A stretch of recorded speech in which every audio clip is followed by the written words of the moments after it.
Hello friends, and thank you for joining us for this very special event. My name is Lori Peterson, and I serve as president of the Spring Valley Stagehands. Now normally, I'd offer you that greeting by walking down center stage at our theater space in downtown Spring Valley. Well, as you can probably tell me all too well, these are not normal times, and I know that too. I like to say that our stage lights might be dimmed right now, but they're not out. We're surviving, but perhaps we're not exactly thriving. And maybe you feel that way too. For us, it's because we'd much rather be in our theater space in front of a live audience performing plays and musicals and concerts and things like this. That's why this event is so very important to us this year. We hope it brings you some measure of joy, that we've done our small part to keep the arts alive in our community during this time. And we hope, too, that if it feels appropriate for you, that you might consider making some small donation on our behalf to help us keep our bills paid and to retain our building, our lovely theater home in downtown Spring Valley. So enjoy the music, enjoy the word, enjoy the holiday warmth, and we'll look forward to seeing you back at the theater very soon. Happy holidays. Ahoy there, mateys! The Spring Valley Stagehands would like to wish you a Merry Christmas and to let you know, although it's been a hard year, our ship is still sailing on stage and the cast and crew will be ready as soon as it's safe. I'm Ezra Sabi and I play Jeremy in the great family show How I Became a Pirate. It's a funny musical that's great for kids and adults. It's based on this book.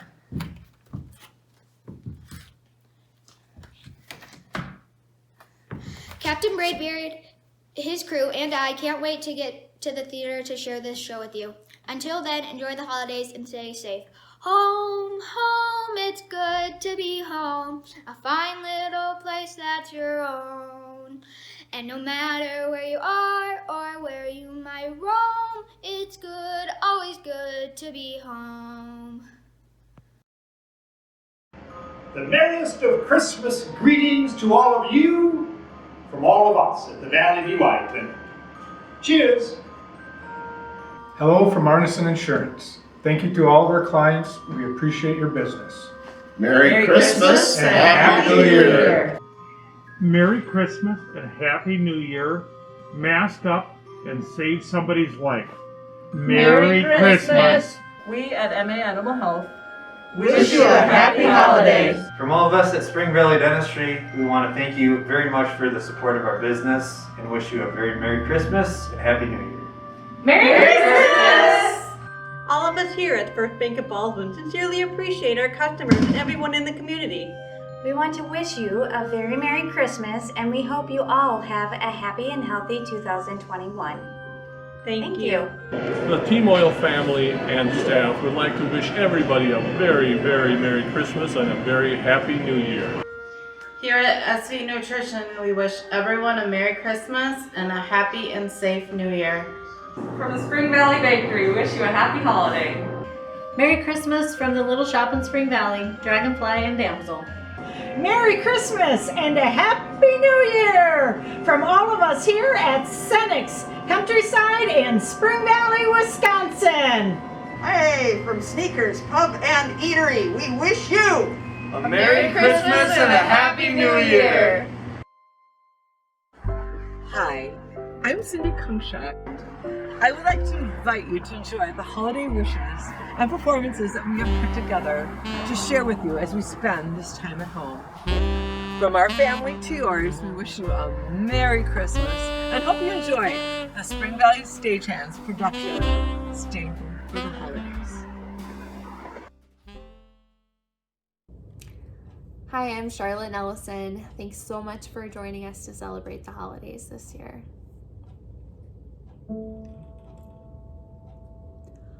Hark the herald angels sing, glory to the newborn King.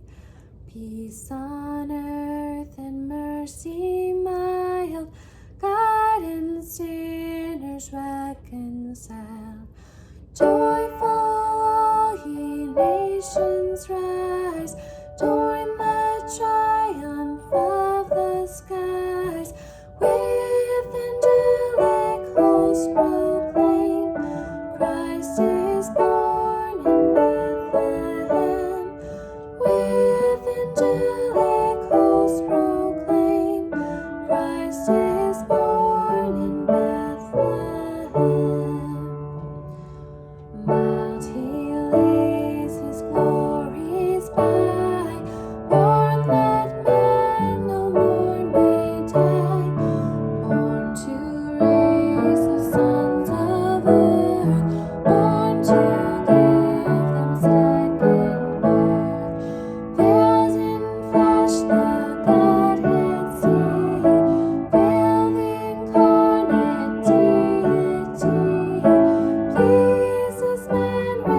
Merry Christmas. We wish you a Merry Christmas. We wish you a Merry Christmas. We wish you a Merry Christmas and a Happy New Year. And a Happy New Year. Hark how the bells, sweet silver bells, all seem to say, throw cares away. Christmas is here, bringing good cheer to young and old, meek and the bold. Ding dong, ding dong, that is the song with joyful ring, all caroling. One seems to hear words of good cheer from everywhere, filling the air. Oh, how they pound, raising the sound, oh, in the dance, telling the tale. Gaily they ring while people sing songs of good cheer. Christmas is here. Merry, merry, merry, merry Christmas. Merry, merry, merry, merry Christmas. All now they send on without end, their joyful tone to every home. Hark how the bells, sweet silver bells, all seem to say, throw cares away. Christmas is here, bringing good cheer to young and old, meek and the bold. Ding dong, ding dong, that is the song with joyful ring, all caroling. One seems to hear words of good cheer from everywhere, filling the air. Oh, how they pound, raising the sound, in the dale, telling the tale. Gaily they ring while people sing songs of good cheer. Christmas is here. Merry, merry, merry, merry Christmas. Merry, merry, merry, merry Christmas. Ding on they send on without end, their joyful tone to every home. On they send on without end, their joyful tone to every home. Ding dong, ding dong.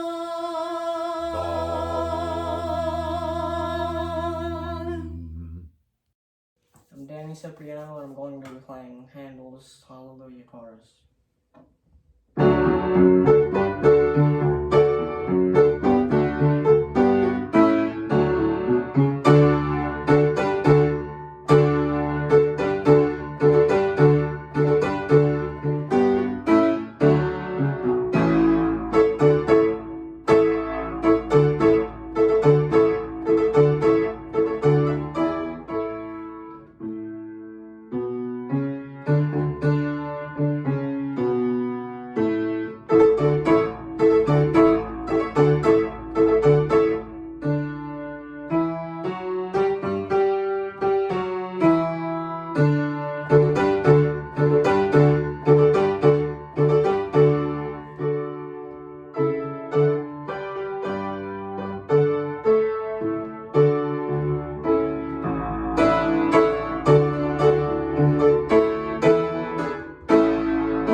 Come thou fount of every blessing, tune my heart to sing thy grace. Streams of mercy never ceasing, call for songs of loudest praise. Teach me some melodious sonnet, sung by flaming tongues above.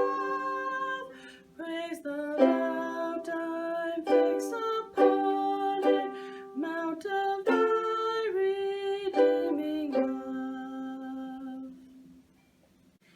Here I raise mine Ebenezer, hither by thy help I've come, and I hope by thy good pleasure safely to arrive at home.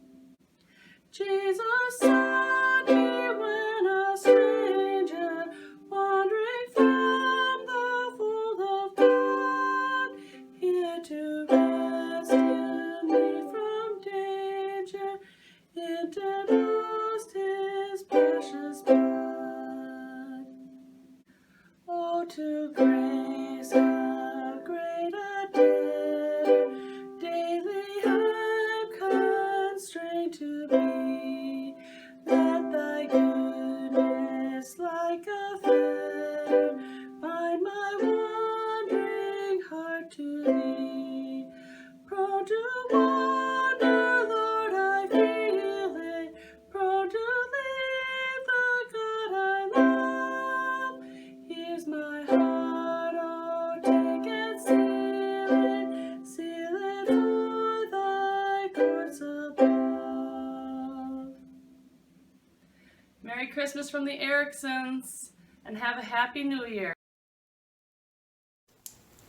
Hi, my name's Erin Bosshart. I grew up in Spring Valley, and I thought it'd be fun to write a Christmas song about Spring Valley. So this is called Christmas in Spring Valley, and I hope you enjoy.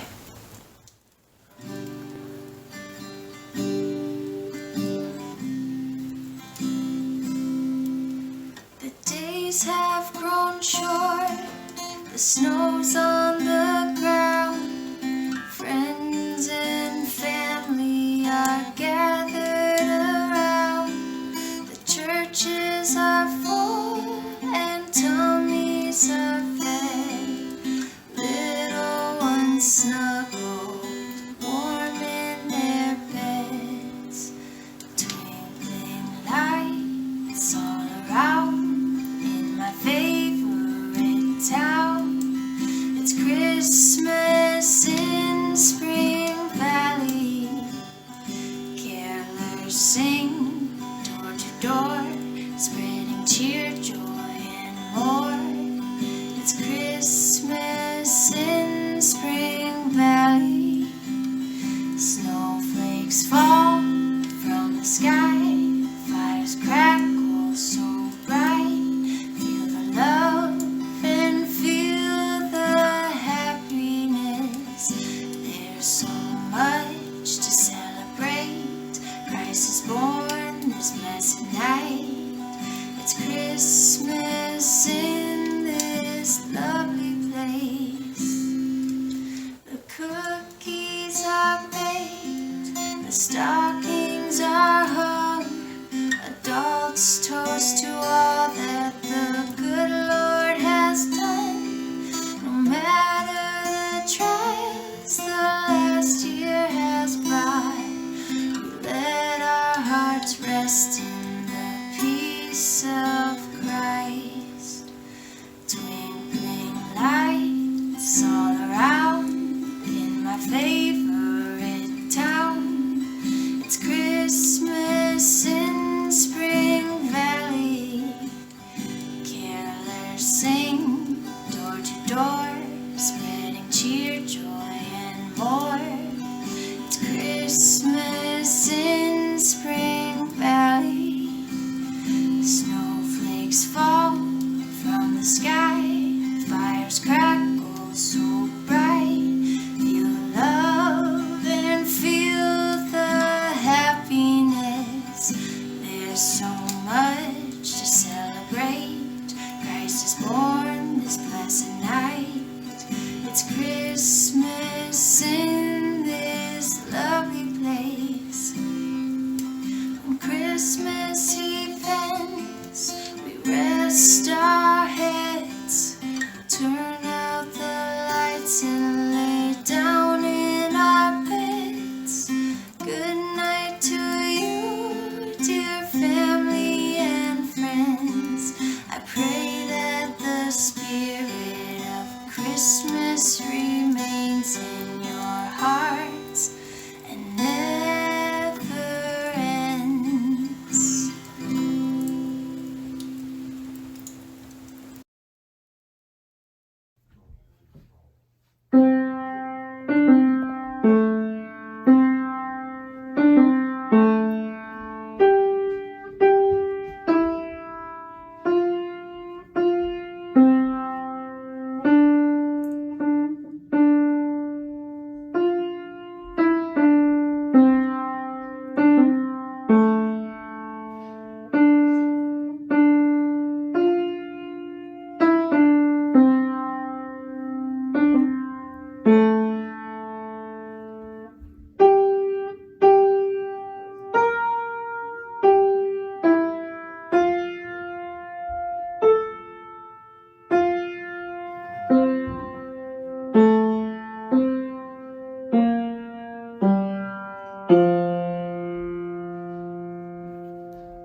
Hi, my name is Michelle Schmitz, and I'd love to wish you a Merry, Merry Christmas with one of my favorite songs, combined with my very favorite Christmas song.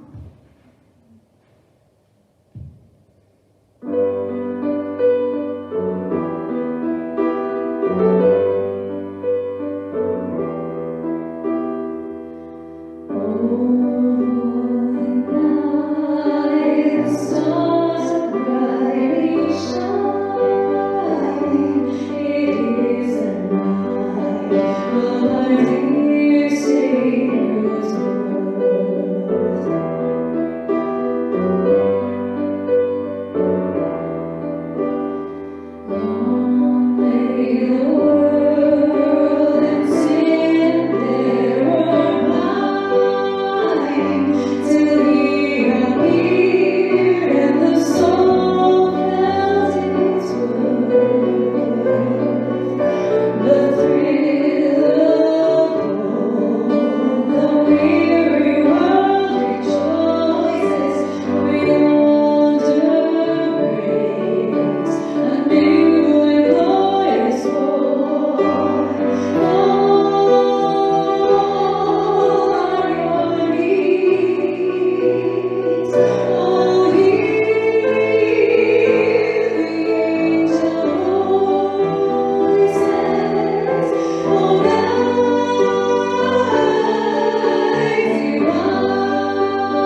Merry Christmas from the Deutsches.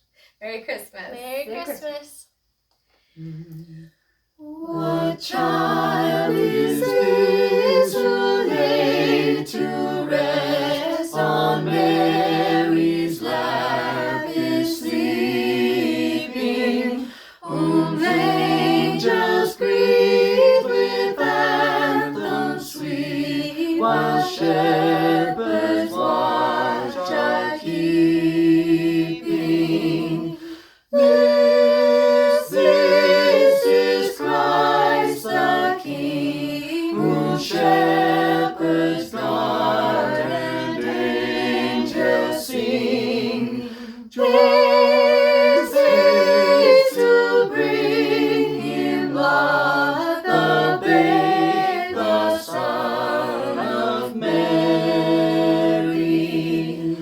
Why lies he in such mean estate, where ox and ass are feeding?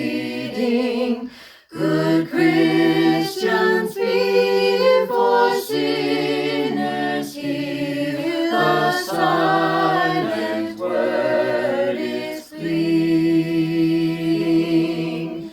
Man's speech shall pierce him through, the cross be borne for me, for you.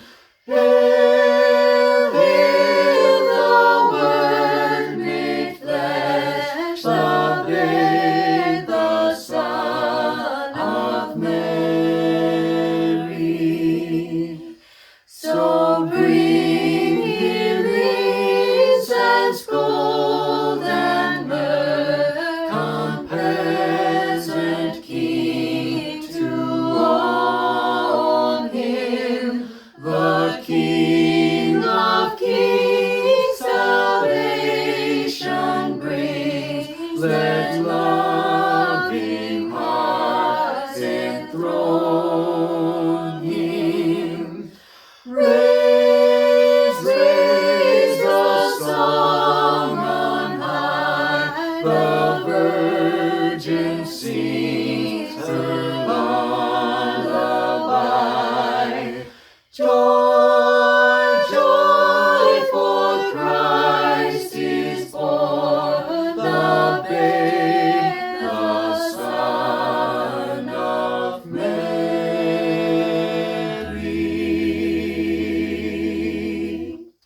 We wish you a Merry Christmas, we wish you a Merry Christmas, we wish you a Merry Christmas and a Happy New Year. Merry Christmas. Merry Christmas. Hi, I'm Tom, and I'd like to share with you a very familiar Christmas story with the book and the story The Night Before Christmas. The illustrator is Mary Engelbrett, and the author is Clement C. Moore. 'Twas the night before Christmas, when all through the house not a creature was stirring, not even a mouse. The stockings were hung by the chimney with care, in hopes that St. Nicholas soon would be there. The children were all nestled snug in their beds, while visions of sugar plums danced in their heads. And Mama in her kerchief, and I in my cap, had just settled our brains for a long winter's nap. When out on the lawn there arose such a clatter, I sprang from my bed to see what was the matter. Away to the window I flew like a flash, tore open the shutters, and threw up the sash. The moon on the breast of the new-fallen snow gave a luster of midday to objects below, when what to my wondering eyes did appear but a miniature sleigh and 8 tiny reindeer. With a little old driver so lively and quick, I knew in a moment he must be St. Nick. More rapid than eagles his coursers they flew, and he whistled and shouted and called them by name. Now Dasher, now Dancer, now Prancer and Vixen, on Comet, on Cupid, on Donner and Blitzen. to the top of the porch, to the top of the wall. Now dash away, dash away, dash away all. As leaves that before a hurricane fly, when they meet with an obstacle, mount to the sky. So up to the housetop, the coursers they flew, with a sleigh full of toys, and St. Nicholas too. And then, in a twinkling, I heard on the roof the prancing and pawing of each little hoof. As I drew my head and was turning around, down the chimney St. Nicholas came with a bound. He was dressed all in fur from his head to his foot, and his clothes were all tarnished with ashes and soot. A bundle of toys he had flung on his back, and he looked like a peddler just opening his pack. His eyes, how they twinkled, his dimples, how merry. His cheeks were like roses, his nose like a cherry. His droll little mouth was drawn up like a bow, and the beard on his chin was as white as snow. The stump of a pipe he held tight in his teeth, and the smoke, it encircled his head like a wreath. He had a broad face and a round little belly that shook when he laughed like a bowl full of jelly. He was chubby and plump, a right jolly old elf, and I laughed when I saw him in spite of myself. A wink of his eye and a twist of his head soon gave me to know I had nothing to dread. He spoke not a word, but went straight to his work, and filled all the stockings, then turned with a jerk, and laying a finger aside of his nose, and giving a nod, up the chimney he rose. He sprang to his sleigh, to his team gave a whistle, and away they all flew like the down of the thistle.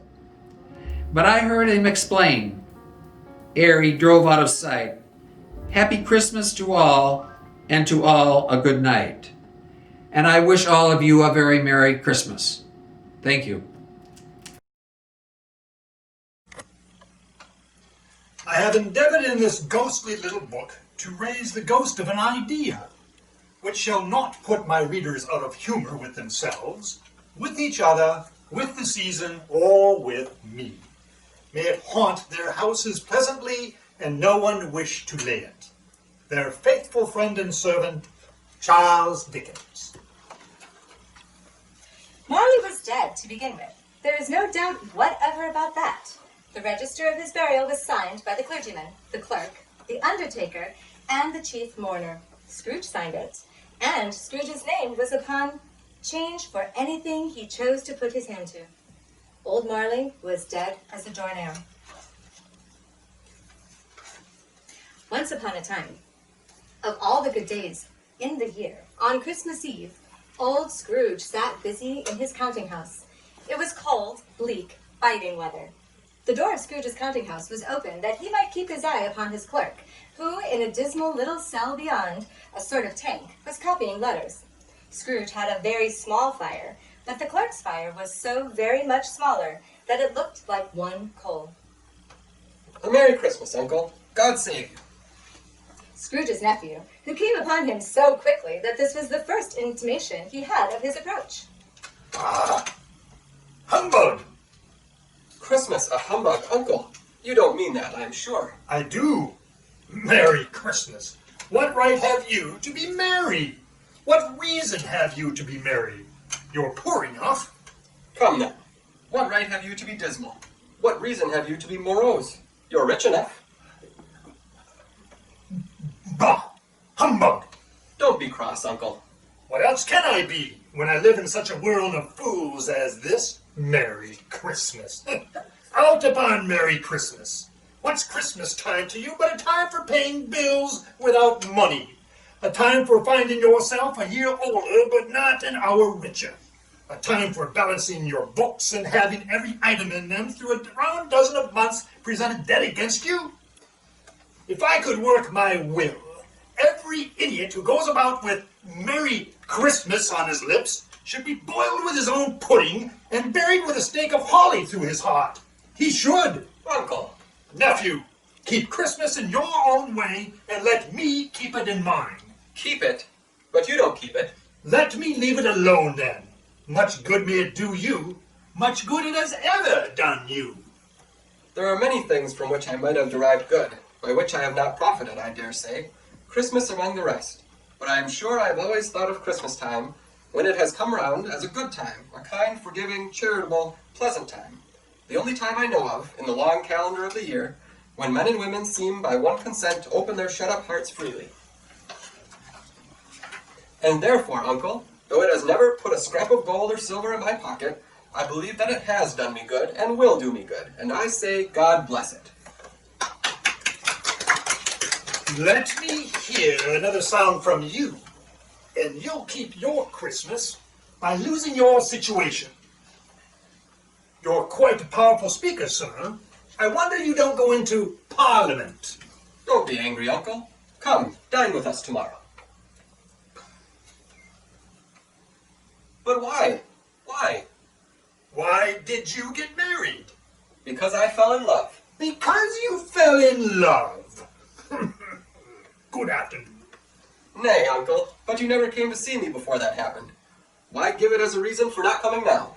Good afternoon. I want nothing from you. I ask nothing of you. Why cannot we be friends? Good afternoon. I am sorry with all my heart to find you so resolute. We have never had any quarrel, to which I have been a party, but I have made the trial in homage to Christmas, and I'll keep my Christmas humor to the last. So a Merry Christmas, uncle. Good afternoon. And a Happy New Year. Good afternoon. His nephew left the room without an angry word notwithstanding. He stopped at the other door to bestow the greetings of the season on the clerk, who, cold as he was warmer than Scrooge, for he returned them cordially. There's another fellow, my clerk, with 15 shillings a week, and a wife and a family, talking about a Merry Christmas. I'll retire to Bedlam. This lunatic, in letting Scrooge's nephew out, had let 2 other people in. Scrooge and Marley's, I believe. Have I the pleasure of addressing Mr. Scrooge or Mr. Marley? Mr. Marley has been dead these 7 years. He died 7 years ago this very night. We have no doubt his liberality is well represented by his surviving partner. At this festive season of the year, Mr. Scrooge, it is more than usually desirable that we should make some slight provision for the poor and destitute, who suffer greatly at the present time. Many thousands are in want of common necessaries. Hundreds of thousands are in want of common comfort, sir. Are there no prisons? Plenty of prisons. Ha! And the union workhouses, are they still in operation? They are still. I wish I could say they were not. Ah, the treadmill and the poor are in full vigor then? Both very busy, sir. Oh, I was afraid from what you said at first that something had occurred to stop them in their useful course. I'm very glad to hear it. Under the impression that they scarcely furnish Christian cheer of mind or body to the multitude, a few of us are endeavoring to raise a fund to buy the poor some meat and drink and means of warmth. We choose this time because it is a time of all others when want is keenly felt and abundance rejoices. What shall I put you down for? Nothing. Oh, you wish to be anonymous? I wish to be left alone. Since you asked me what I wish, gentlemen, that is my answer. I don't make merry myself at Christmas, and I can't afford to make idle people merry. I help to support the establishments I have mentioned. They cost enough, and those who are badly off must go there.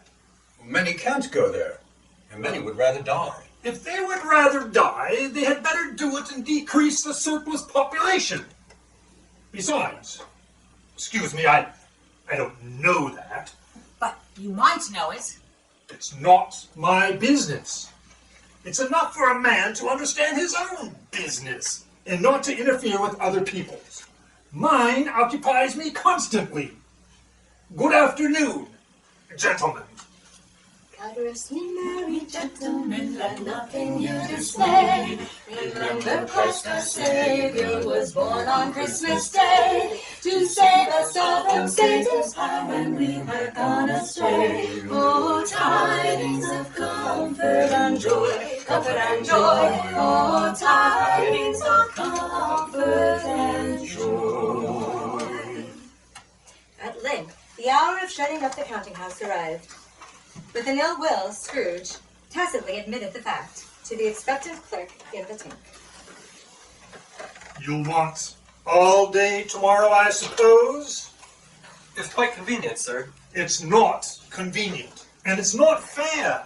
If I was to stop half a crown for it, you'd think yourself ill-used, I'll be bound. And yet, you don't think me ill-used when I pay a day's wages for no work. A poor excuse for picking a man's pocket every 25th of December. But I suppose you must have the whole day, be here all the earlier the next morning. The clerk promised that he would, and Scrooge walked out with a growl. Scrooge took his melancholy dinner in his usual melancholy tavern and went home. He lived in chambers which had once belonged to his deceased partner. Now, it is a fact that there was nothing at all particular about the knocker on the door, except that it was very large. It is also a fact that Scrooge had seen it, night and morning, during his whole residence in that place. Let it also be borne in mind that Scrooge had not bestowed one thought on Marley since his last mention of his 7 years dead partner that afternoon. And then let any man explain to me, if he can, how it happened that Scrooge, having his key in the lock of the door, saw in the knocker, without its undergoing any intermediate process of change, not a knocker, but Marley's face. As Scrooge looked fixedly at this phenomenon, it was a knocker again. Ah, humbug! To say that he was not startled, or that his blood was not conscious of a terrible sensation to which it had been a stranger from infancy, would be untrue. But he put his hand upon the key he had relinquished, turned it steadily, walked in, and lit his candle. He fastened the door and walked across the hall and up the stairs. Up Scrooge went, not carrying a button for that. Darkness is cheap, and Scrooge liked it. But before he shut his heavy door, he walked through his rooms to see that all was right. He took off his cravat, he put on his dressing gown, and his slippers, and his nightcap, and he sat down before the fire to take his gruel. His glance happened to rest upon a bell, a disused bell that hung in the room. And it was with great astonishment and with a strange, inexplicable dread that as he looked, he saw this bell begin to swing. Soon it rang out loudly, and so did every bell in the house.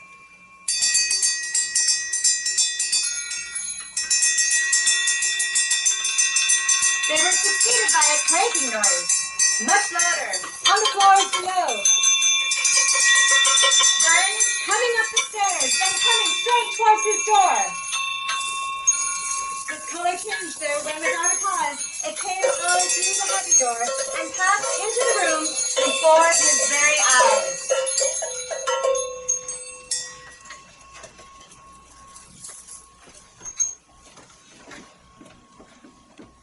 Humbug. Humbug still, I won't believe it. How now? What do you want with me? Much. Who are you? Ask me who I was. Who were you then? You're particular for a shade. In life, I was your partner, Jacob Marley. You don't believe in me. I don't. What evidence would you have of my reality beyond that of your senses? I don't know. Why do you doubt your senses? Because a little thing affects them. A slight disorder of the stomach makes them cheats. You may be an undigested bit of beef, a blot of mustard, a crumb of cheese, a fragment of an underdone potato. There's more of gravy than of grave about you, whatever you are.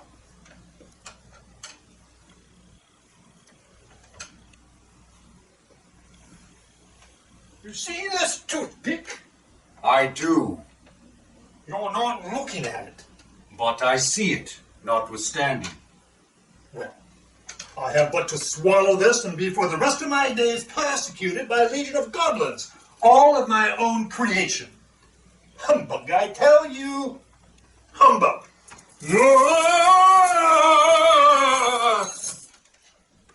Mercy, dreadful apparition. Why do you trouble me? Man of worldly mind, do you believe in me or not? I do. I must, but why do spirits walk the earth and why do they come to me? It is required of every man that the spirit within him should walk abroad among his fellow men and travel far and wide. And if that spirit goes not forth in life, it is condemned to do so after death. It is doomed to wander through the world. Oh, woe is me! And witness what it cannot share, but might have shared on earth and turned to happiness. You are tempted. Tell me why. I wear the chain I forged in life. I made it, link by link, and yard by yard. I girded it on of my own free will, and of my own free will I wore it. Is its pattern strange to you? Or would you know the weight and length of the strong coil you bear yourself? It was full as heavy as long as this 7 Christmas Eves ago. You have labored on it since. It is a ponderous chain. Jacob? Oh, Jacob Marley, tell me more. Speak comfort to me, Jacob. I have none to give. It comes from other regions, Ebenezer Scrooge, and is conveyed by other ministers to other kinds of men. Nor can I tell you what I would. A very little more is all permitted to me. I cannot rest. I cannot stay. I cannot linger anywhere. My spirit never walked beyond our counting house. Mark me! My life, my spirit never roved beyond the narrow limits of our money-changing hole, and weary journeys lie before me. You must have been very slow about it, Jacob. Slow? 7 years dead and traveling all the time. The whole time. No rest, no peace, incessant torture of remorse. You travel fast? On the wings of the wind. You might have gone over a great quantity of ground in 7 years.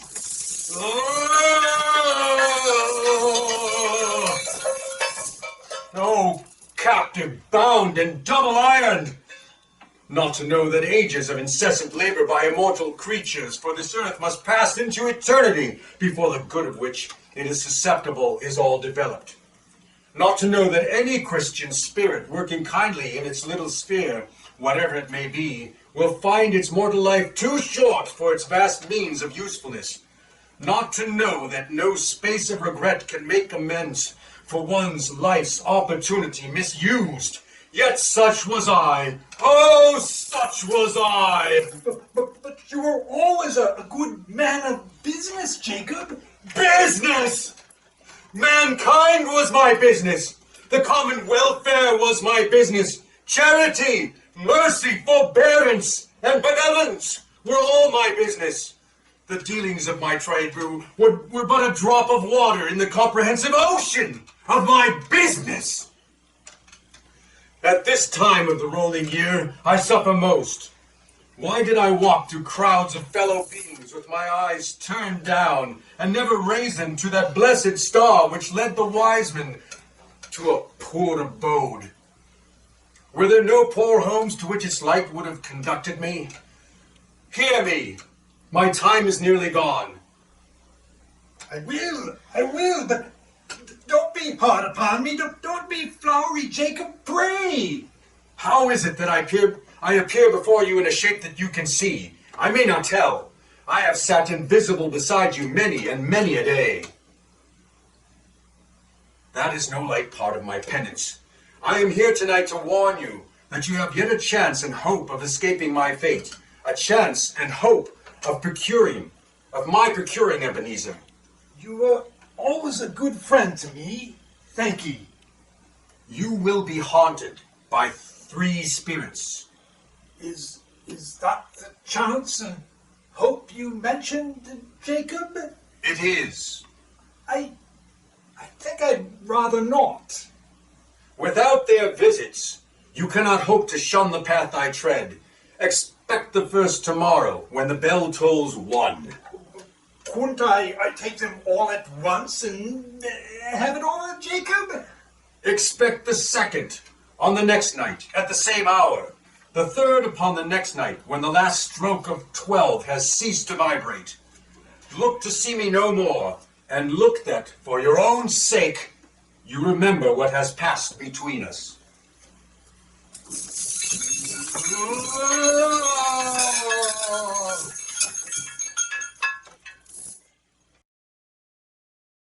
Stave 2, the first of the 3 spirits. When Scrooge awoke, it was so dark that looking out of bed, he could scarcely distinguish the transparent window from the opaque walls of his chamber. The hour bell sounded with a deep, dull, hollow, melancholy 1. Light flashed up in the room upon the instant, and the curtains of his bed were drawn. Are you the spirit whose coming was foretold to me? I am. Who and what are you? I am the ghost of Christmas past. Long past? No, your past. Rise and walk with me. I'm immortal and liable to fall. Bear but a touch of my hand there, and you shall be upheld in more than this. As the words were spoken, they passed through the wall and stood upon an open country road with fields on either hand. Good heaven!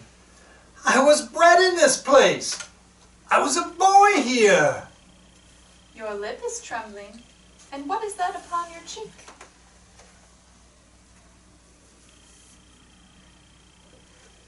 You recollect the way? Remember it. I could walk it blindfold. Strange to have forgotten it for so many years. Let us go on. These are but shadows of the things that have been. They have no consciousness of us. The school is not quite deserted. A solitary child, neglected by his friends, is left there still. They went, the ghost and Scrooge, across the hall to a door at the back of the house. It opened before them and disclosed a long, bare, melancholy room, made barer still by lines of plain deal forms and desks. At one of these lonely desks, there was a boy reading near a feeble fire. I wish... It's too late now. What is the matter? Nothing. Nothing. There was a boy singing a Christmas carol at my door last night. I should like to have given him something, that's all. Let us see another Christmas. Scrooge looked at the ghost, and with a mournful shaking of his head, glanced anxiously towards the door. It opened, and a little girl, much younger than the boy, came darting in. Dear, dear brother, I have come to bring you home, dear brother, to bring you home, home, home. Home, little fan? Yes, home for good and all, home for ever and ever. Father is so much kinder than he used to be, that home's like heaven. He spoke so gently to me one dear night that when I was going to bed, that I was not afraid to ask him one more time if I might come home, or if you might come home. And he said, yes, you should, and sent me in a coach to bring you. And you're to be a man, and are never to come back here. But first, we're to be together all Christmas long and have the merriest time in all the world. You are quite a woman, little fan. Always a delicate creature, whom a breath might have withered. But she had a large heart. So she had. You're right. I will not gainsay it, Spirit, God forbid. She died a woman, and had, as I think, a child. One child. True. Your nephew. Yes. Although they had but that moment left the school behind them, they were now in the busy thoroughfare of a city. It was Christmas time again, but it was evening, and the streets were lit up. The ghost stopped at a certain warehouse door and asked Scrooge if he knew it. Know it? Ha! I was apprenticed there. Why, look, it's old Fezziwig. Oh, bless his heart. It's Fezziwig, alive, again. Yo-ho there, Ebenezer, Dick. Oh, Dick Wilkins, to be sure. Bless me. There he is. He was very much attached to me, was Dick. Poor Dick. Dear, dear. Yo-ho, my boys. No more work tonight. Christmas Eve, Dick. Christmas Eve, Ebenezer. Let's have the shutters up before a man can say Jack Robinson. You wouldn't believe how those two fellows went at it. They charged into the street with the shutters 1, 2, 3, had 'em up in their places 4, 5, 6, barred 'em and pinned 'em 7, 8, 9, and came back before you could have got to 12, panting like racehorses. Hally-ho!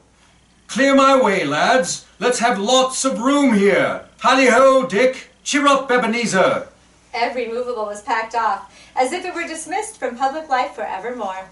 The floor was swept and watered, the lamps were trimmed, fuel was heaped upon the fire, and the warehouse was as snug and warm and dry and bright a ballroom as you would desire to see upon a winter's night. There were dances. There was cake. There were negus. There was a great piece of cold roast, and plenty of beer. When the clock struck 11, this domestic ball broke up. Mr. and Mrs. Fezziwig took their stations, one on either side of the door, and shaking hands with every person individually as he or she went out, wished him or her a Merry Christmas. Merry Christmas. Merry Christmas. Merry Christmas. Merry Christmas. A small matter to make these silly folks so full of gratitude. Small?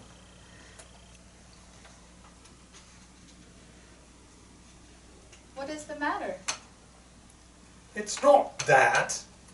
It isn't that, Spirit.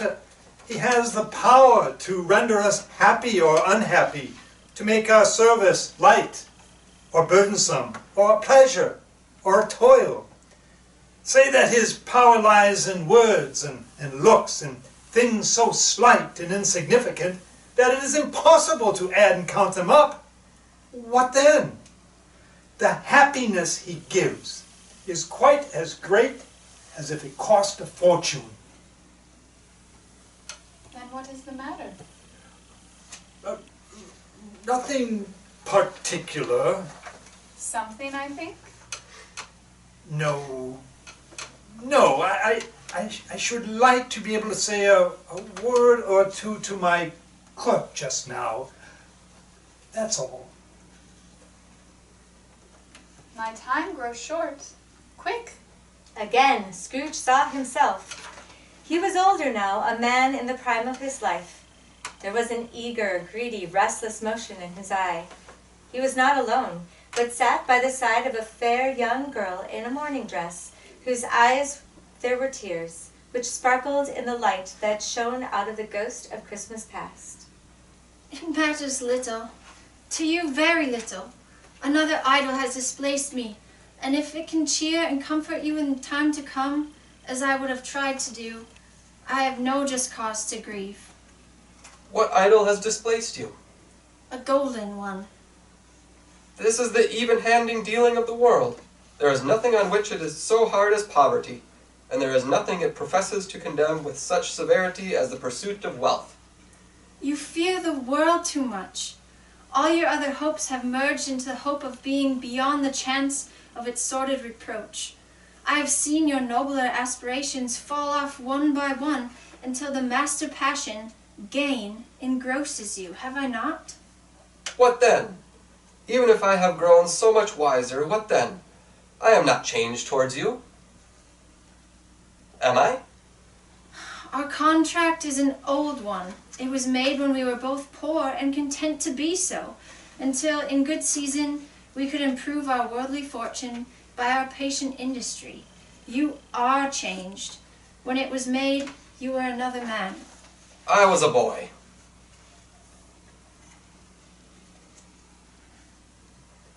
Have I ever sought release?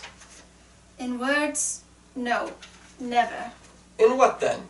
In a changed nature, in an altered spirit, in another atmosphere of life, another hope as its great end, in everything that made my love of any worth or value in your sight. If this had never been between us, tell me, would you seek me out and try to win me now? Ah, no. You think not? I would gladly think otherwise if I could. But if you were free today, tomorrow, yesterday, can even I believe that you would choose a dowerless girl? I release you with a full heart for the love of him you once were. You may, the memory of what is past half makes me hope you will have pain in this. A very, very brief time, and you will dismiss the recollection of it gladly as an unprofitable dream, from which it happened well that you awoke. May you be happy in the life you have chosen. Spirit, show me no more. Conduct me home. Why do you delight to torture me? One shadow more. Spirit, remove me from this place. I told you, these were the shadows of the things that have been. That they are what they are. Do not blame me. Remove me. I cannot bear it. Leave me. Take me back. Haunt me no longer. Stave 3, the second of the three spirits. Awakening in the middle of a prodigiously tough snore and sitting up in bed to get his thoughts together, Scrooge had no occasion to be told that the bell was again upon the stroke of 1. And consequently, when the bell struck 1, and no shape appeared, he was taken with a violent fit of trembling. 5 minutes, 10 minutes, a quarter of an hour went by, yet nothing came. All this time he lay upon his bed, the very core and center of a blaze of ruddy light, which streamed upon it when the clock proclaimed the hour, and which, being only light, was more alarming than a dozen ghosts. He began to think that the source and secret of this ghostly light might be in the adjoining room. This idea taking full possession of his mind, he got up softly and shuffled in his slippers to the door. The moment Scrooge's hand was on the lock, a strange voice called him by his name and bade him enter. Come in, and know me better, man. I am the ghost of Christmas present. Look upon me. You have never seen the like of me before. Never. Have never walked forth with the younger members of my family, meaning, for I am very young, my elder brothers, born in these later years? I don't think I have. I'm afraid I have not. Have you had many brothers, Spirit? More than 1,800. A tremendous family to provide for. Spirit, conduct me where you will.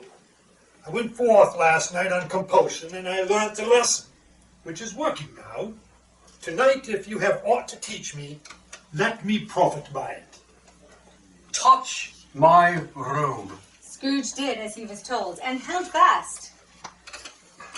It was a remarkable quality of the ghost, that notwithstanding his gigantic size, he could accommodate himself to any place with ease, and his sympathy with all poor men that led him straight to Scrooge's clerks, Bob Cratchit's dwelling.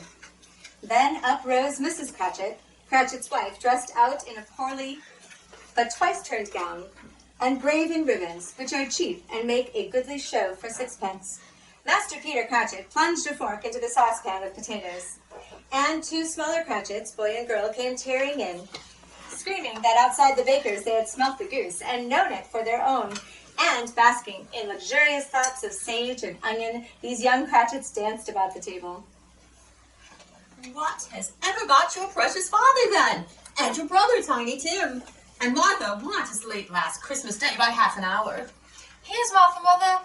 Here's Martha, Mother. Hurrah! There's such a goose, Martha. Why, bless your heart alive, my dear, how late you are. We'd a deal of work to finish up last night, and had to clear away this morning, Mother.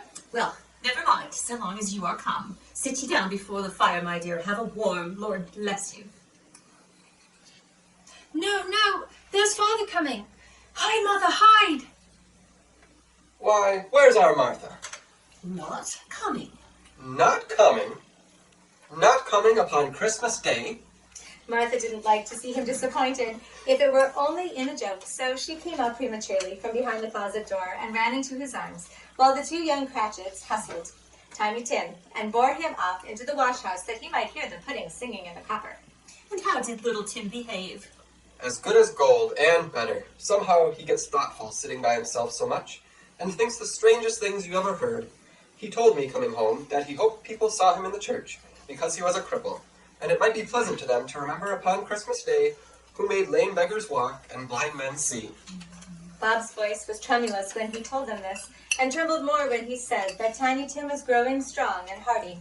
His active little crutch was heard upon the floor, and back came Tiny Tim before another word was spoken, escorted by his brother and sister to his stool before the fire. Such a bustle ensued. Mrs. Cratchit made the gravy, Master Peter mashed the potatoes, Miss Belinda sweetened up the applesauce, Martha dusted the hot plates. The two young Cratchits set chairs for everybody. At last the dishes were set on, and grace was said. It was succeeded by a breathless pause. One murmur of delight arose all around the board, and even Tiny Tim beat on the table with the handle of his knife and feebly cried, "Hurrah!" There was never such a goose. And, oh, what a wonderful pudding. At last the dinner was all done, the cloth was cleared, the hearth was swept, and the fire was made up. Then all the Cratchit family drew round the hearth, in what Bob Cratchit called a circle, meaning half a one, and at Bob Cratchit's elbow stood the family display of glass, 2 tumblers, and a custard cup without a handle. A Merry Christmas to us all, my dears. God bless us. Merry Christmas. God bless us, everyone. Spirits, tell me if Tiny Tim will live. I see a vacant seat in the poor chimney corner, and a crutch without an owner, carefully preserved. If these shadows remain unaltered by the future, the child will die. No. Oh, no, kind spirit. Say he will be spared. If these shadows remain unaltered by the future, none other of my race will find him here. What then? If he be like to die, he had better do it, and decrease the surplus population.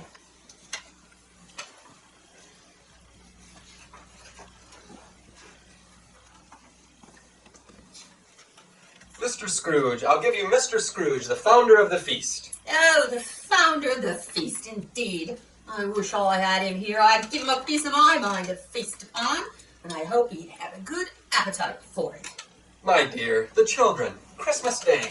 Oh, it should be Christmas Day, I am sure, on which one drinks the health of such an odious, stingy, hard, unfeeling man as Mr. Scrooge, and you know he is, Robert. No one knows it better than you do, poor fellow. My dear, Christmas Day. Oh, I'll drink his health for your sake, and the day's, not for his.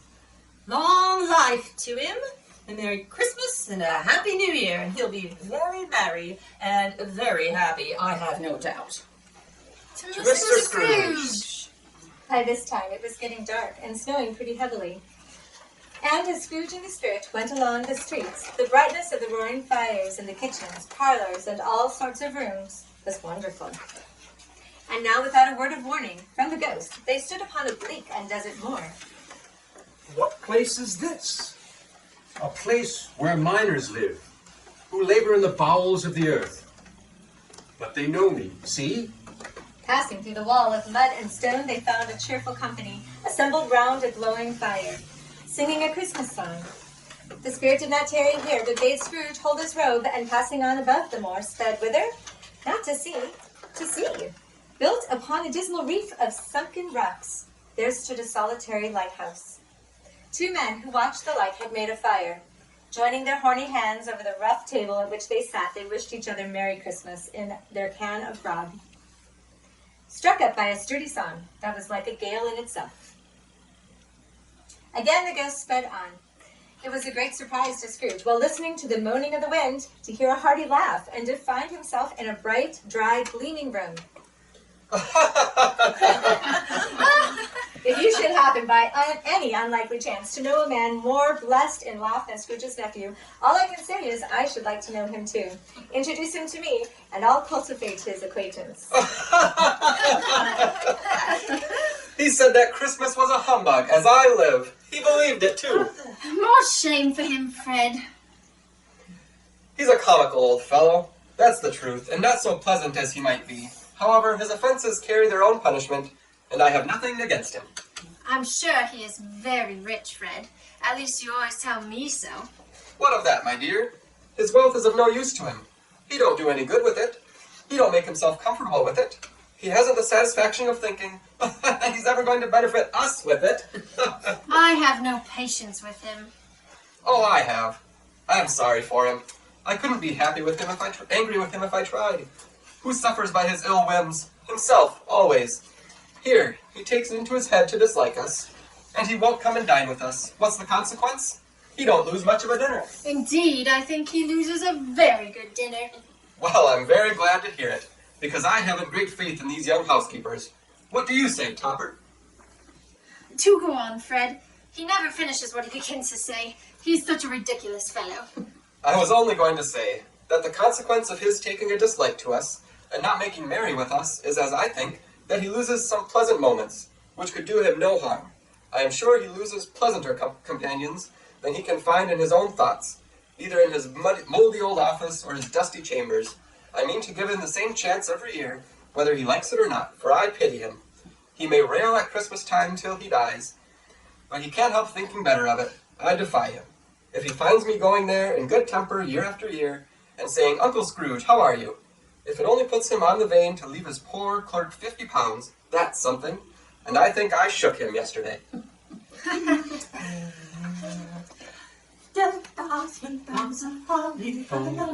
After tea, they had some music, for they were a musical family. After a while, they played at forfeits, for it is good to be children sometimes, and never better than on Christmas. There was, first, a game of blind man's bluff. Of course there was.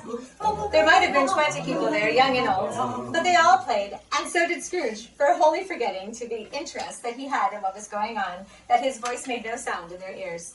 The ghost was greatly pleased to find him in this mood, and looked upon him with such favor that he begged, like a boy, to be allowed to stay until the guests departed. But this, the spirit said, could not be done. Here's a new game. 1/2 hour, Spirit. Only one. It was a game called Yes and No, where Scrooge's nephew had to think of something, and the rest must find out what. He only answering to their questions yes or no, as the case was. Was he thinking of an animal? A live animal? Disagreeable animal? An animal that growled? And lived in London? And was it a horse or a cow? A tiger, a dog, or a bear?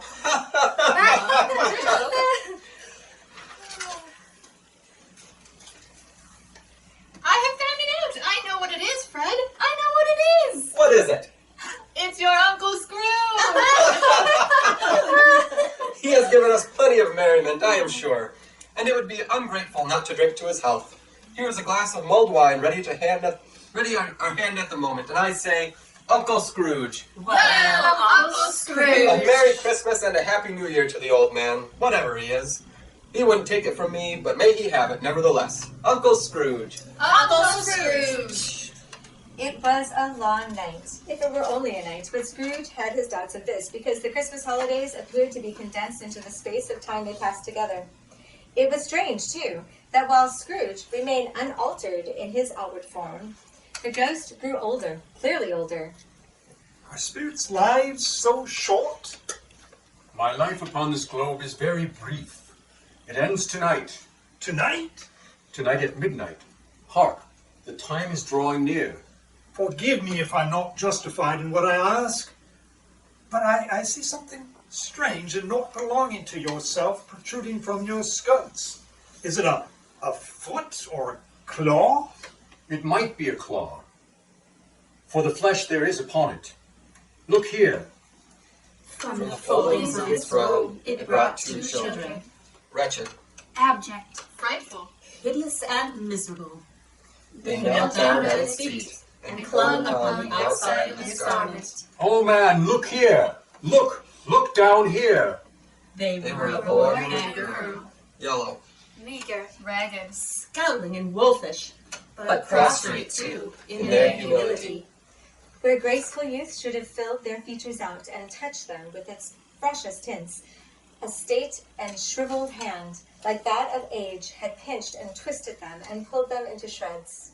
Spirits? Are they yours? They are man's, and they cling to me, appealing from their fathers. This boy is ignorance, this girl is want.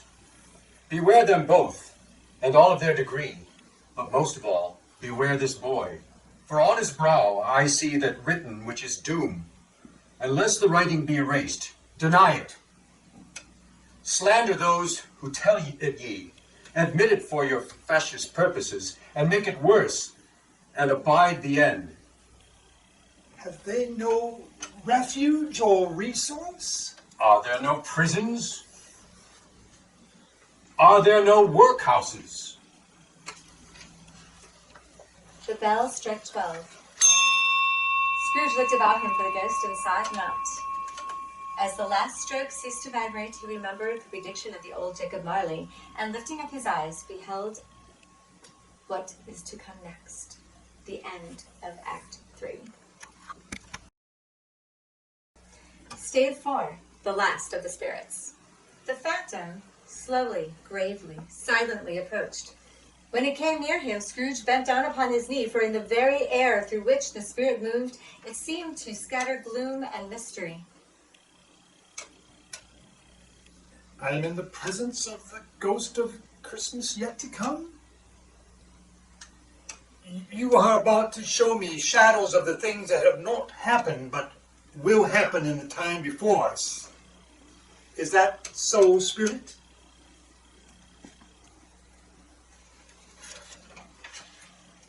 Ghost of the future, I fear you more than any specter I have seen.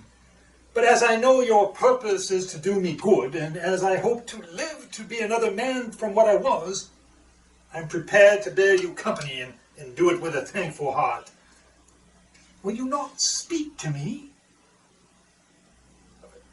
Lead on, lead on. The night is waning fast, and it is precious time to me, I know. Lead on, Spirit. The phantom moved away as it had come towards him.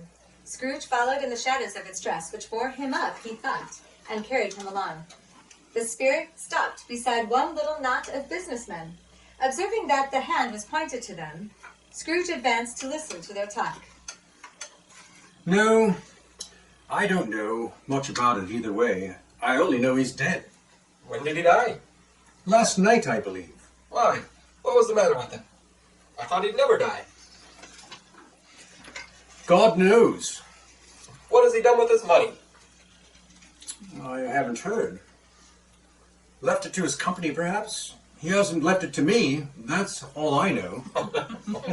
It's likely to be a very cheap funeral, for upon my life, I don't know of anybody to go to it.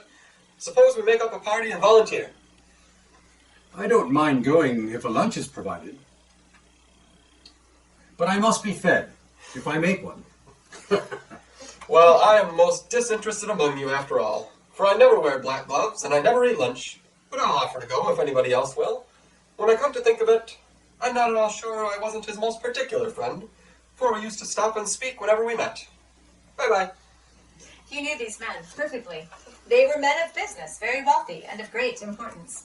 He had made a point, always, of standing well in their esteem, in a business point of view, that is. Strictly in a business point of view. They left the busy scene and went into an obscure part of town where Scrooge had never penetrated before, although he recognized its situation and its bad repute. Far in this den of an infamous resort, there was a low-browed, beetling shop below a penthouse roof, where iron, old rags, bottles, bones, and greasy offal were bought. Sitting in among the wares he dealt in, by a charcoal stove made of old bricks, was a gray-haired rascal, nearly 70 years of age, who had screened himself. Scrooge and the phantom came into the presence of this man. just as a woman with a heavy bundle splunked into the shop. But she had scarcely entered when another woman, similarly laden, came in too. And she was closely followed by a man in faded black, who was no less startled by the sight of them than they had been upon the recognition of each other. Oh, let the charwoman alone to be the first, let the laundress alone to be the second, and let the undertaker's man alone to be the third. Look here, old Joe. Here's a chance if we haven't all three met here without meaning it. You couldn't have met in a better place. Come into the parlor. You were made free of it long ago, you know. And the other two ain't strangers, such as stopped till I shut the door of the shop. Oh, how it squeaks. There ain't such a rusty bit of metal in the place as its own hinges, I believe. And I'm sure there's no such an old bones here as mine. We're all suitable to our calling. We're all well matched. Come into the parlor. Come into the parlor. What odds then? What odds, Mrs. Dilber? Every person has a right to take care of themselves. He always did. That's true indeed. No man more so. Why then, stand staring as if you was afraid, woman. Who's the wiser? We're not going to pick holes in each other's coats, I suppose. No indeed. We should hope not. Well then, that's enough. Who's the worse for the loss of a few things like these? Not a dead man, I suppose. No indeed. Well, if you wanted to keep him after he was dead, a wicked old screw, why wasn't he natural in his lifetime? If he'd been, he'd have had somebody look after him when he was struck with death, instead of lying there gasping out his last alone by himself. It's the truest word that ever was spoke. It's a judgment on him. Ooh, I wish it was a little heavier judgment. It should have been, you may depend on it, if I could have laid my hands on anything else. Open that bundle, old Joe. Let me know the value of it. Speak out plain. I'm not afraid to be the first, nor afraid for them to see it. We knew pretty well that we were helping ourselves before we met here, I believe. It's no sin. Open the bundle, Joe. But the gallantry of her friends would not allow this, and the man in faded black, mounting the breech first, produced his plunder. It was not extensive. A scale or two, a pencil case, a pair of sleeve buttons, and a brooch of no great value were all. They were severely examined and appraised by old Joe, who chalked the sums he was disposed to give for each upon the wall, and added them up into a total, which he found there was nothing more to come. That's your account. I wouldn't give another sixpence if I was to be boiled for not doing it.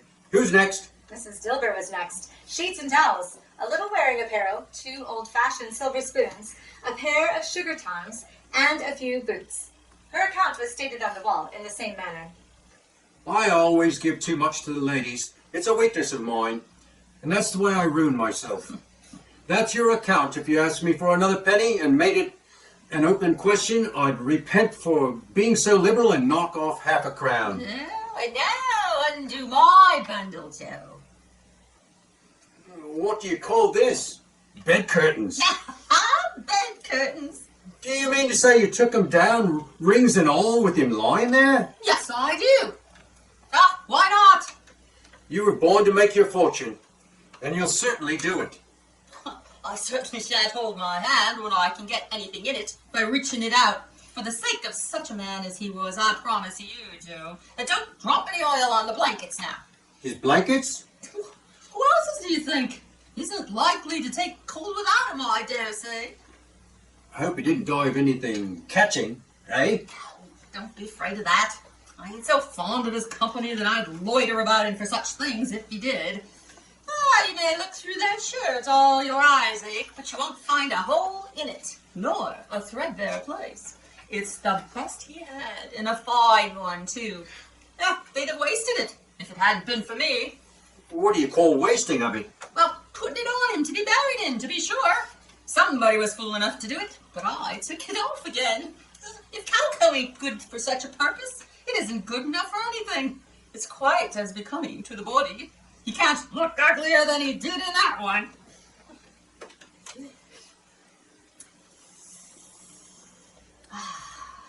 This is the end of it, you see. He frightened everyone away from him when he was alive, to profit us when he was dead. See, I see. The case of this unhappy man might be my own. My life tends that way now. Merciful heaven, what is this? He recoiled in terror, for the scene had changed, and now he almost touched a bed. Bare, uncurtained bed, on which, beneath a ragged sheet, there lay a something covered up, which, though it was down, announced itself in awful language. Spirit, this is a fearful place, and leaving it I shall not leave its lesson. Trust me, let us go. I understand you, and I would do it if I could, but I have not the power, Spirit. I have not the power. Spirit, let me see some tenderness connected with the death, or that dark chamber, Spirit, which we just left now will be ever present to me. The ghost conducted him through several streets familiar to his feet, and as they went along, Scrooge looked here and there to find himself, but nowhere was he to be seen. They entered poor Bob Cratchit's house, the dwelling he had visited before, and found the mother and the children seated around the fire. Quiet, very quiet. The noisy little Cratchits were as still as statues. The mother and her daughters were engaged in sewing, but surely they were very, very quiet. The mother laid her work upon the table and put her hand up to her face. Oh, the color hurts my eyes. They're better now again. It takes them weak by candlelight, and I wouldn't show weak eyes to your father when he comes home for the world. It must be near his time. Past it, rather. But I think he has walked a little slower than he used to these last evenings, Mother. I've known him walk with Tiny Tim upon his shoulder very fast indeed. And so have I. And so Often. have I. But he was very light to carry, and his father loved him so that it was no trouble. No trouble. Ah, and there's your father at the door. Sunday, you went today then, Robert? Yes, my dear. I wish you could have gone. It would have done you good to see how green a place it is. But you'll see it often. I promised him that I would walk there on a Sunday. My little child. My little child. One of these days, whenever we part from one another, I am sure we shall none of us forget poor Tiny Tim. Shall we? Or this first parting that there was among us? Never. And I know, my dears, that when we recollect how patient and how mild he was, although he was a little child, we shall not quarrel easily among ourselves, and forget poor Tiny Tim in doing it. No, Father, never. No. I am very happy. I am very happy. Spectre, something informs me that our parting moment is at hand. I know it, but I know not how. Tell me, what man that was whom we saw lying dead? The ghost of Christmas yet to come conveyed him, but showed him not himself. Indeed, the spirit did not stay for anything, but went straight on as to the end just now desired, until besought by Scrooge to tarry for a moment. This court, through which we hurry now, is where my place of occupation is, and has been for a length of time. I see the house. Let me behold what I shall be in days to come. The house is yonder. Why do you point away? Scrooge hastened to the window of his office and looked in. It was an office still, but not his. The furniture was not the same, and the figure in the chair was not himself. The phantom pointed as before. He joined it once again, and wondering why and whither he had gone, accompanied it until they reached an iron gate. A churchyard. Here then the wretched man whose name he had now to learn lay underneath the ground. The spirit stood among the graves and pointed down to one. Before I draw nearer to that stone to which you point, answer me one question. Are these the shadows of the things that will be, or are they shadows of things that may be only? Men's courses will foreshadow certain ends to which if persevered they must lead. But if the courses be departed from, the ends will change. Say this thus with what you show me. Scrooge. crept towards it, trembling as he went, and following the finger read upon the stone of the neglected grave. Ebenezer Scrooge! Am I that man who lay upon the bed? No, Spirit, no, Spirit, hear me. I am not the man I was. I will not be the man I must have been for this intercourse. Why show me this if I'm all past hope? Good Spirit, your nature intercedes for me and pities me. Assure me that I may yet change these shadows that you have shown me by an altered life. Spirit, I will honor Christmas in my heart and try to keep it all the year. I will live in the past, the present, and the future. The spirits of all three shall strive within me. I will not shut out the lessons they teach me. Oh, tell me I may sponge away the writing on the stone. Holding up his hands in a last prayer to have his fate reversed, he saw an alteration in the phantom's hood and dress. It shrunk, collapsed, and dwindled down into a bedpost. That is the end of Stave 4. Stave 5, the end of it. Yes, the bedpost was his own. The bed was his own. The room was his own. Best and happiest of all, the time before him was his own to make amends in. I will live in the past, the present, and the future. The spirits of all three shall strive within me. Oh, Jacob Marley, heaven and the Christmas time be praised for this. I say it on my knees, oh Jacob, on my knees. They are not torn down. They are not torn down, rings and all. They are here. I'm here. The shadows of the things that would have been may be dispelled. They will be. I know they will. I don't know what to do. I'm as light as a feather. I'm as happy as an angel. I'm as merry as a schoolboy. I'm as giddy as a drunken man. A Merry Christmas to everybody. A Happy New Year to all the world. Hello here. Whoop, whoop. Hello. Oh, look, there's the saucepan that the gruel was in. And there's the door by which the ghost of Jacob Marley entered. There's the corner over there where the ghost of Christmas present sat.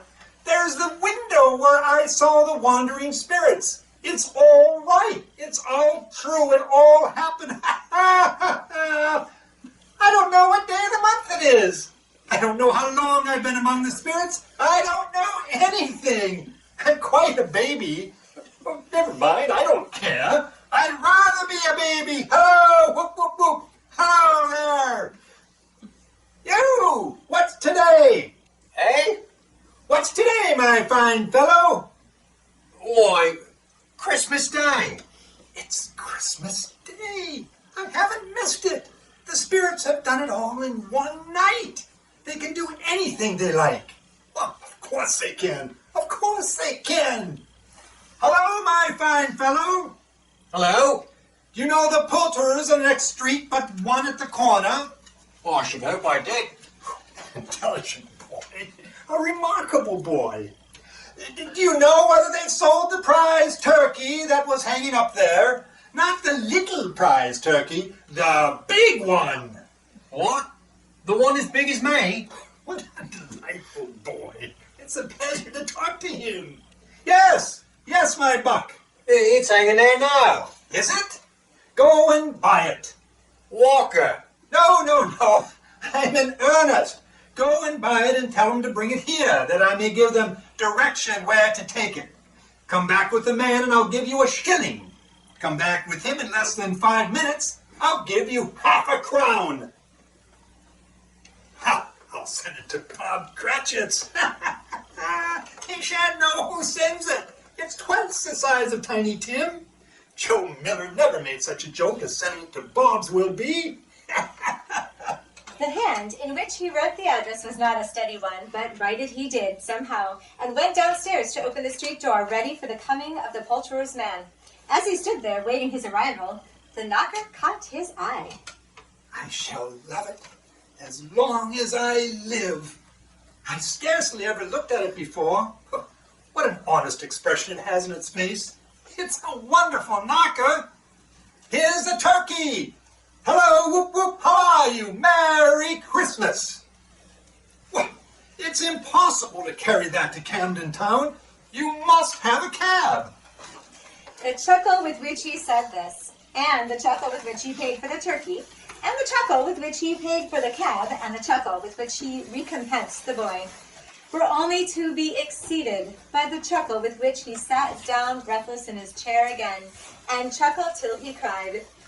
Shaving was not an easy task, for his hand continued to shake very much, and shaving requires attention even when you don't dance while you are at it. But if he had cut the end of his nose off, he would have put a piece of sticking plaster over it and been quite satisfied.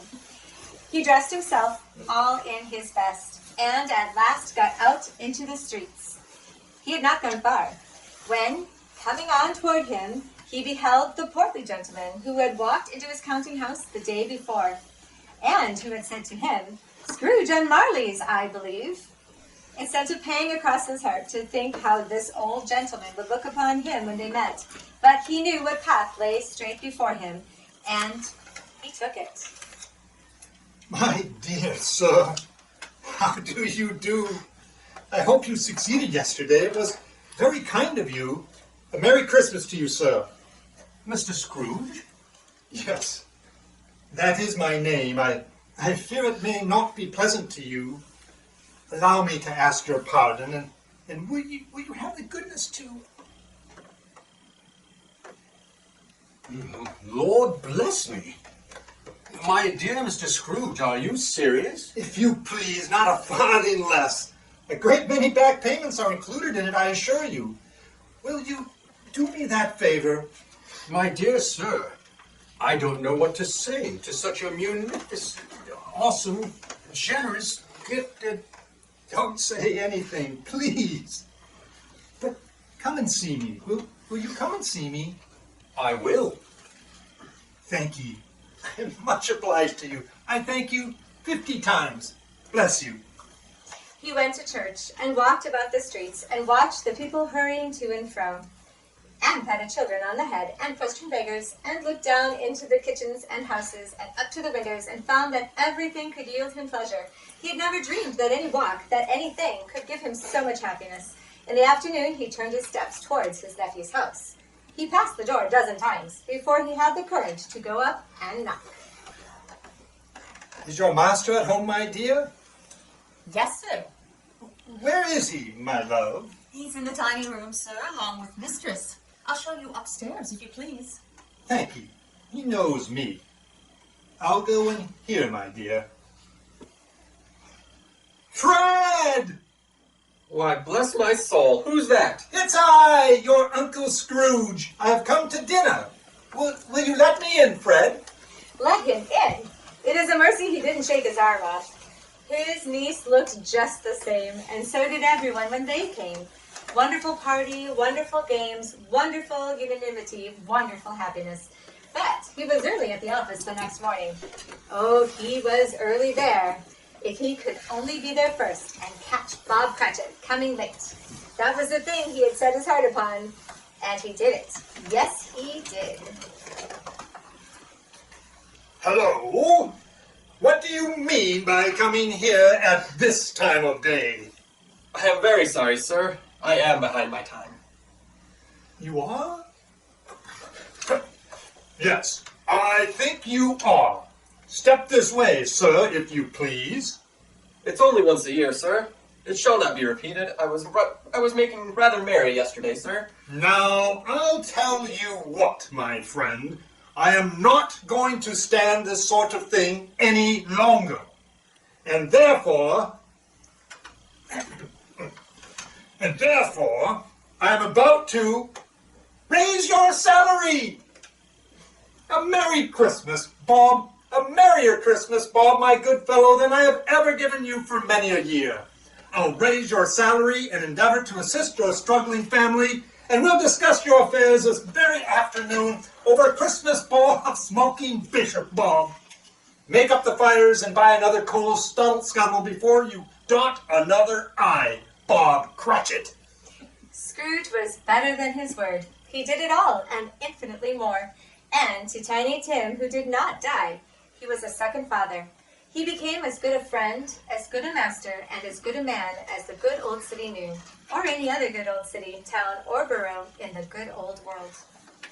He had no further intercourse with the spirits, but lived upon the total abstinence principle ever afterwards.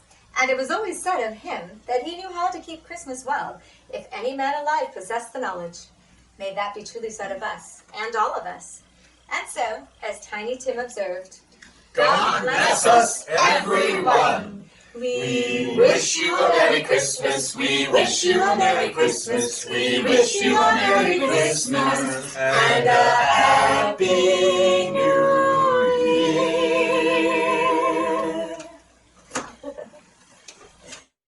Hello, we're at A Butchery Shop in beautiful downtown Spring Valley. From our family to yours, we wish you a delicious Merry Christmas! The Team Oil owners and staff of the Team Oil Travel Center and Subway would like to wish everybody a very Merry Christmas and a Happy New Year. Hello, I am David. And I'm Connie.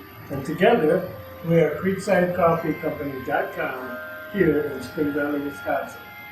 We roast up fresh beans for your drinking pleasure on Christmas morning and all year round. Happy holiday.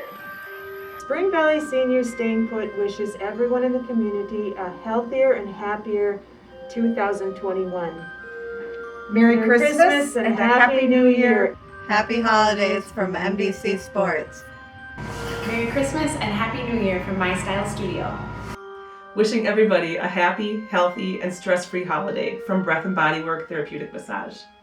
Happy holidays from Midwest Muscle. We wish you a Merry Christmas and a Happy New Year. Merry Christmas from Woody's Rusty Horse and Happy New Year. Merry Christmas and Happy New Year from the Spillway. The Team Oil Travel Center owners and staff would like to wish everybody a very Merry Christmas and a Happy New Year.